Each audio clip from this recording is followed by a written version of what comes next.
जम्बो फलचारु भक्षणम् उमाश्रुतं सोम विनाशकारकं नमामि विघ्नेश्वर पादपङ्कजम्।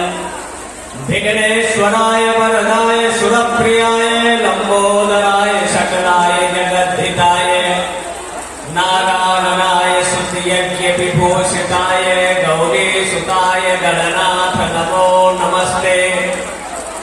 मन की एकाग्रता के लिए, चित्त की चंचलता को दूर करने के लिए कलयुग केवल नाम आधारा, सुमेर सुमेर नर उतर पारा। कलयुग का आधार भगवान नाम संकीर्तन है। 41 दिनों के इस महायान में आप लोग दिव्यता की अनुभूति कर रहे हैं, जहां जल यात्रा के साथ यज्ञ का आरंभ पंचकुटी आदि कर्मों के साथ नवग्रह क्षेत्रपाल 16 मातृकाएं 12 लिंग तो भद्रादि देवताओं के अर्चन बंधन वो यंत्र के रूप में इस मंडप में विराजमान थे, जिनका पूजन यजमानों के द्वारा सदादि कुंडों में हवन आदि कार्यों के साथ अपनी पूर्णता की ओर इस दिव्य सरयू घाघरा के तट पर यज्ञ का आधार यज्ञ देव संगति करण दानेशु। यज्ञ में 3 काम है। एक मंडप में आवाहित देवताओं का अर्चन बंदन पूजन, दूसरा उनके निमित्त जो हम पूजन करते हैं अर्चन करते हैं अपनी मेहनत परिश्रम की उपार्जित संपत्ति का देवताओं के निमित्त जो दान करते हैं यज्ञ देव पूजा। देवताओं के पूजन के साथ साथ हम अपने भाव प्रकाश की पूजा से, उस पूजा से हमारी मलिनता दूर होती है। वर्तमान परिस्थितियों में अगर सतयुग में हमने 1,82,76,000 वर्ष पूर्व गांधी तले मन चिंता व्यापी हरि बिन मरहिन निश्चर पापी, जब निशाचरों ने इस धरा पर उत्पात अशांति बताया, बिहार के बक्सर से लेकर नागालैंड, चित्रकूट की एमपी से लेकर केरल तक संपूर्ण भारत अशांत था, तब विश्वामित्र जैसे ऋषि जो विश्व के मित्र के रूप में थे, उन्होंने यज्ञ को माध्यम बनाया। चक्रवर्ती सम्राट महाराज दशरथ को जब कोई संतान नहीं हो रही थी, तो उस समय वशिष्ठ और के मार्गदर्शन पर सिंधी ऋषि को बुलाया जाता है और पुत्रेष्टि यज्ञ सरयू के उस पार मखौड़ा में संपन्न होता है, जहां आधुनिक चिकित्सा एलोपैथ होम्योपैथ की चिकित्सा के बाद कोई संतान की प्राप्ति नहीं हो रही थी। लेकिन जब सिंधी ऋषि ने यज्ञ कराया पुत्रेष्टि, तो जहां एक पुत्र का प्रश्न था, 4 पुत्रों की प्राप्ति हुई। इसलिए यज्ञ विखंडित विभाजित असंगठित समाज को एक सूत्र में जोड़ने का सशक्त माध्यम है। यज्ञ भूमि में यज्ञं चिंतते कामं तम तम प्राप्नोति भूतले पुमान्। यज्ञ मंडप में भाव के साथ विधि के शास्त्र और शास्त्र मत अगर कार्य किया जाता है, तो यज्ञ मंडप में जो भी चिंतन यजमान या आचार करता है, तिभिर मासे तिभिर पक्षे तिभिर वर्षे तिभिर दिने, 3 दिन 3 पक्ष 45 दिन, 3 मास 90 दिन या ज्यादा से ज्यादा 3 वर्ष के अंदर इच्छाओं की पूर्ति का केंद्र यज्ञ था। यज्ञ हमारी आस्था थी, यज्ञ हमारी अस्मिता थी और राष्ट्र रक्षा का आधार भी यज्ञ था। कभी विश्वामित्र ने जब यज्ञ किया तो यज्ञ से उत्पन्न भगवान राम को लेकर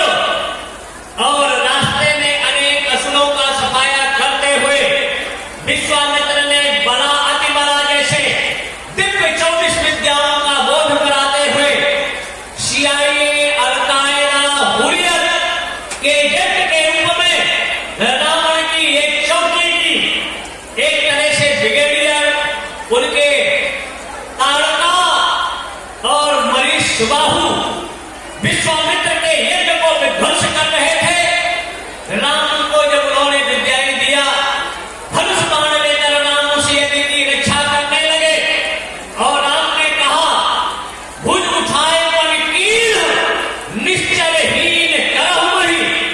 मतलब भगवान राम ने यज्ञ भूमि में भुज उठाकर प्रतिज्ञा किया कि इस भारत भूमि से असुर, राक्षस और यज्ञ दोहिनों का सफाया करो। राम राज्य का श्री गणेश किया था। यहां तक असुरों ने जब यज्ञ प्रारंभ हुआ, यज्ञ का धुआं हुआ, असत पदार्थ यज्ञ कुंड में डालने लगे, तो बाणों से आकाश मंडल को आच्छादित कर यज्ञ की रक्षा किया। और यज्ञ जब संपन्न होता है तो भारत से उग्रवाद, विदेशी घुसपैठ, इसका अंत होकर पूर्वोत्तर भारत को उन्होंने मुक्त कर दिया।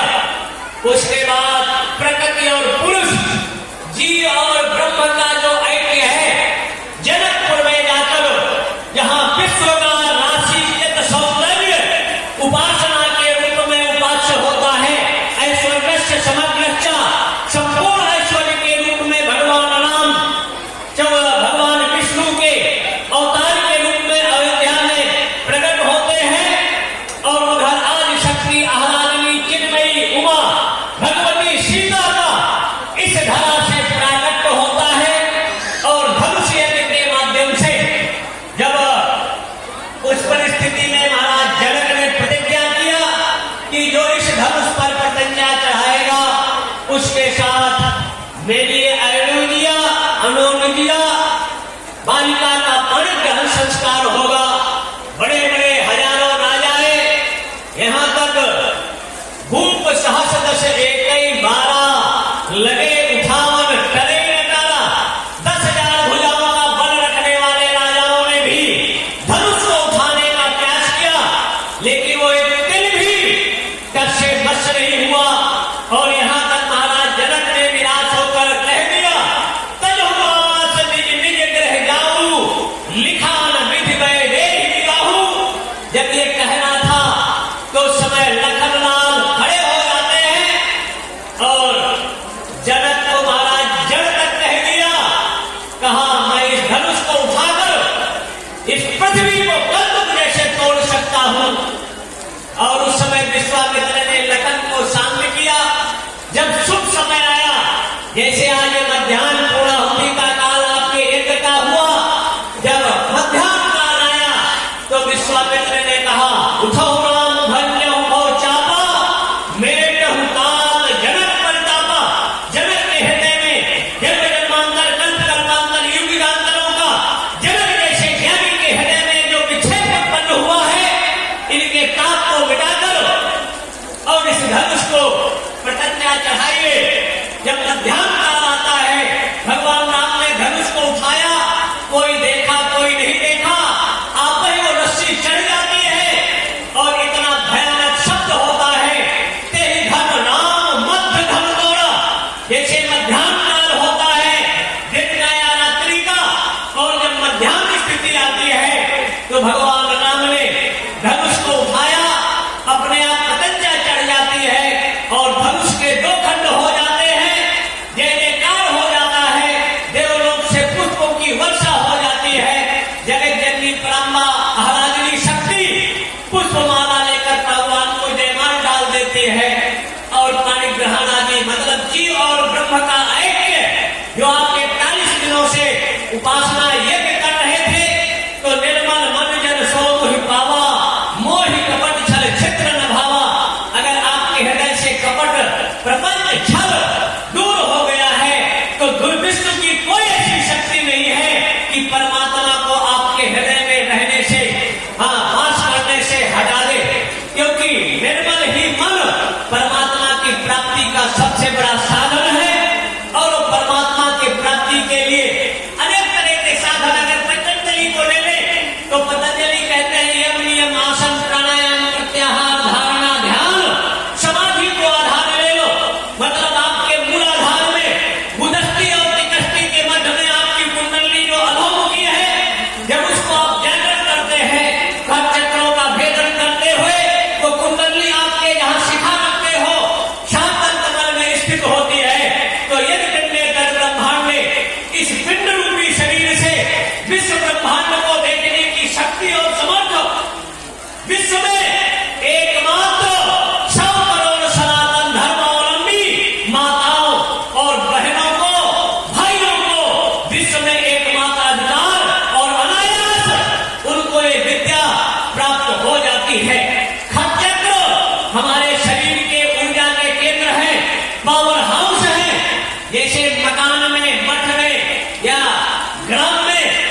तो कलयुग में भगवान राम का नाम है राम रामेति रामेति रमे रामे मनोरमे सहस्र नाम तातुल्यम श्री राम नाम वरानने।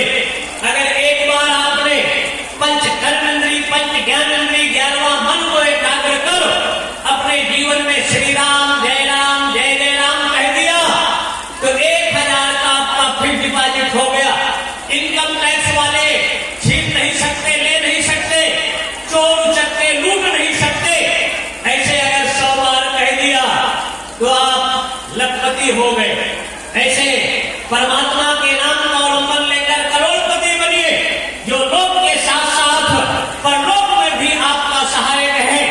भगवान शिव कालकूट विष देवता और दानों ने मतलब सात्विक और तामसी शक्तियों ने मिलकर जब समुद्र का मंथन किया तो उस मंथन किस लिए किया गया कि अमृत मिलेगा और अमृत पीकर हम अजर अमर हो जाएंगे।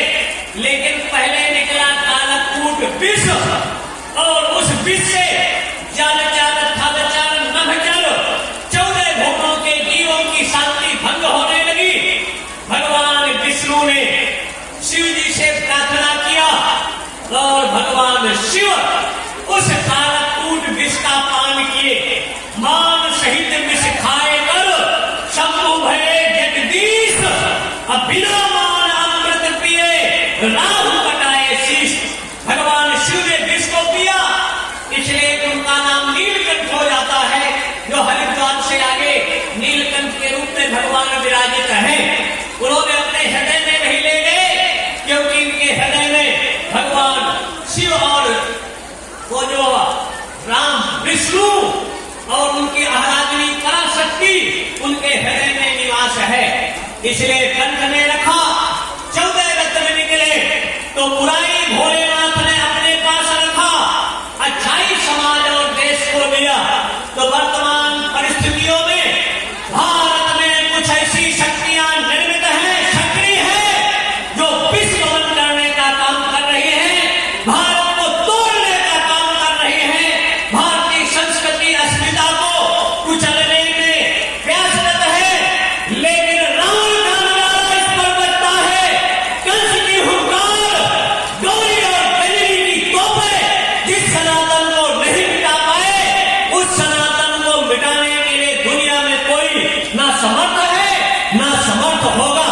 क्योंकि जब सनातन पर संकट के बादल मंडराते हैं तो भगवान कृष्ण ने गीता में कहा था यदा यदा ही धर्मस्य ग्लानिर्भवति भारत अभ्युत्थानम धर्मस्य तदात्मानं सृजाम्यहम् परित्राणाय साधूनां विनाशाय दुष्कृतां धर्म संस्थापनार्थाय संभवामि युगे युगे। यहाँ राम के रूप में, यहाँ कृष्ण के रूप में, यहाँ बामन के रूप में, यहाँ 10 महाविद्या दुर्गा के रूप में महिषासुर जैसे असुरों का त्रिपुर सुंदरी ने शक्रासुर संहारकासुर जैसे असुरों का सफाया कर और बामन रूप में बलि को पाताल भेजकर सनातन संस्कृति का रक्षक और उद्धारक भगवान राम वनवास को आधार लेते हुए त्रिलोक विजेता रावण की लंका में घर में घुसकर और रावण के मारने का आधार सीता का कर्णाइप और अपहरण था। एक नारी के लिए भारत का बंदर जगता है। हनुमान जी जैसे ज्ञानी तो लंका धू धू करके जलने लगती है। सेतु में हमारा विज्ञान इतना था, समुद्र के अंदर, समुद्र के ऊपर सेतु का निर्माण 1,79,76,000 वर्ष पूर्व भारत के बंदर और भालुओं ने किया था। मनुष्य के सिर पर बकरे का सर के प्रत्यारोपण, अश्व के सर का प्रत्यारोपण और हाथी के सर का प्रत्यारोपण आज मेडिकल साइंस और 210 देश यहां तक नहीं पहुंचे। लेकिन आज जब हमारी बालिकाओं की अस्मिता मात्र शक्ति की मर्यादा तार तार होती है, एक नारी के लिए महाभारत होता है। लंका जलाना तो दूर, कैंडल जलाकर ऐतिश्री कर लेते हैं। इसलिए जो विधर्मी हमारी अस्मिता आस्था को कुचलने का प्रयास करता है, अपने बाग जाल में फंसाने का काम करता है, तो आपको चंडी बनना होगा, दुर्गा बनना होगा, काली बनना होगा। और ऐसे विधर्मियों का अंत करने के लिए जब देव सत्ता का पराभव होता है तो देवी सत्ता, माताओं आपकी अनंत सत्ता है, आप निर्बल नहीं सबल है। जब बच्चा बोलना नहीं जानता तो उनकी हाव भाव भंगिका को देखकर आज समझ जाती है। इसलिए आपको रानी लक्ष्मीबाई, काली, दुर्गा, चंडी बनकर अपने वजूद और अस्मिता के लिए आपको आगे आना होगा।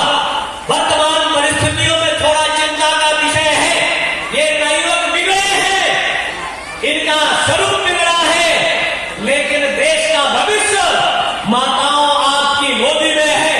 आप शिवाजी, गुरु गोविंद सिंह, सुभाष चंद्र बोस, भगत सिंह, राम प्रसाद और ये बलिया की भूमि क्रांति की भूमि रही है, जहां सुभाष चंद्र बोस ने क्रांति करके अंग्रेजों के छट्टे छुड़ाया था। भारत के क्रांतिकारियों ने उठो धराकर अमर सपूतों, पुनः नया निर्माण करो, नवनिर्माण भारत का करना है। विश्व को दिशा दशा गति देने का कार्य हो रहा है।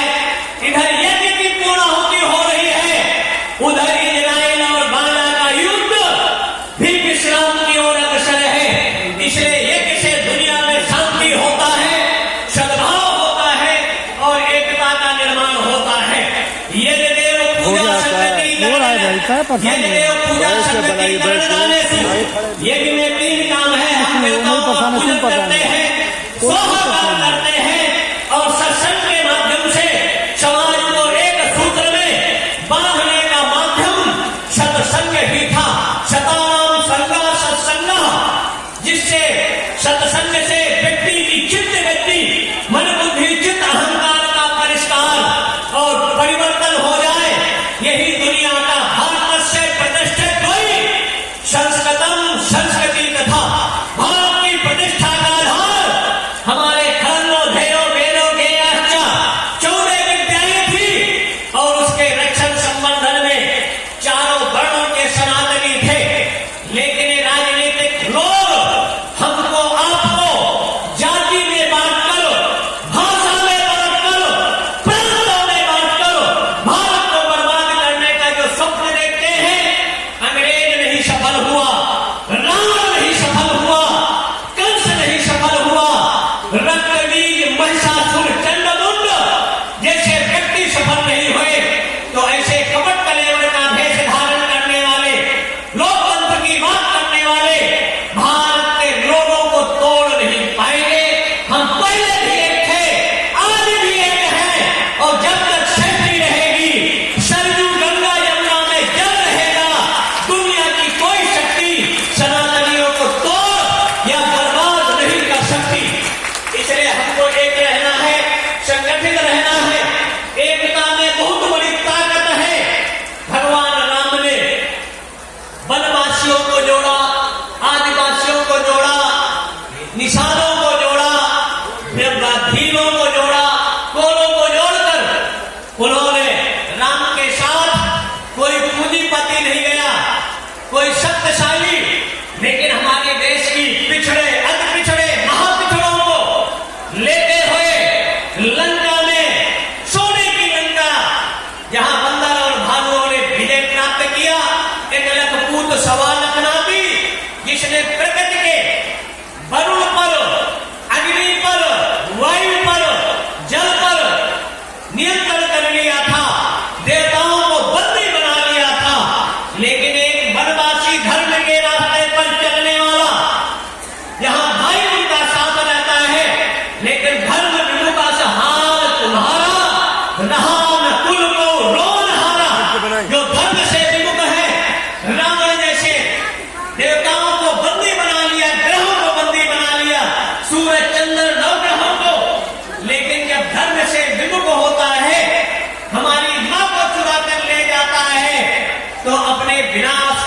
जन्म देता है।